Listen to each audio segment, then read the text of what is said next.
Well, the wise guy has an experiment sure to blow you away this morning. Matt Sellens joins us live today from his lab to show us how dust explodes. Good morning, Matt. Good morning, guys. How are you this morning, this cold, cold morning? We're warm. We're staying inside. Nice and warm, luckily.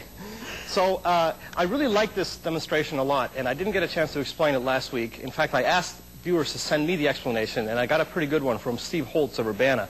But anyways, let me explain why if you grind something up really finely, then it burns well or explodes really well.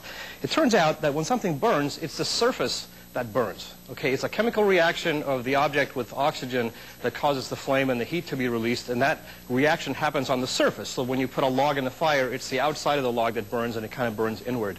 So if you want to make something burn faster or better, you want to increase the amount of surface that you have. And so just to demonstrate that, that was great.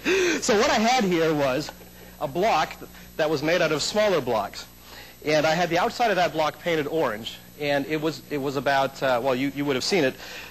If I cut this thing into pieces that are half the original height, what you see is that you still have all the surfaces you used to have. You still have 3 sides of these little blocks are orange, but now 3 sides are blue. They're the ones that were on the inside. So it turns out that if you cut something so that the pieces are half the height that they used to be, the surface area of all the pieces together is twice as big as what you used to have. So if you take something like this and you keep cutting it, so making the pieces smaller and smaller and smaller, you get bigger and bigger surface area. So in fact, if you took this block and you cut it 1,000,000 times so that the pieces now were 1,000,000th the height that you used to have, so that they're the size of a grain of dust, then you have the surface area of about 8 acres from this one little piece that was just smaller than 1 square foot to begin with. And so just by making things small, by grinding it up, you get a huge surface area. And since things burn on the surface, things burn very fast when you grind them into little tiny particles.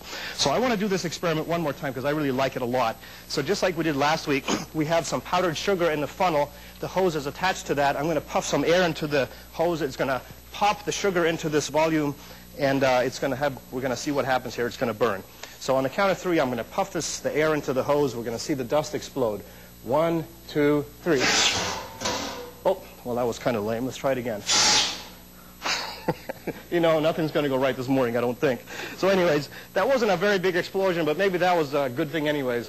So, so that's how it does work, even though it didn't actually work for you this morning. You don't want the explosion too big and have the fire department visit you again. Yeah, I'm a little gun-shy with this experiment right now. So what we're going to do in the next piece there in a few minutes is we're going to talk about energy conservation and why, you know, what happens when you turn coal into flame or you turn energy into motion, that sort of thing. Okay. We'll look forward to hearing more about that coming up around 7:28 or so this morning. Thanks, Matt. Thank you.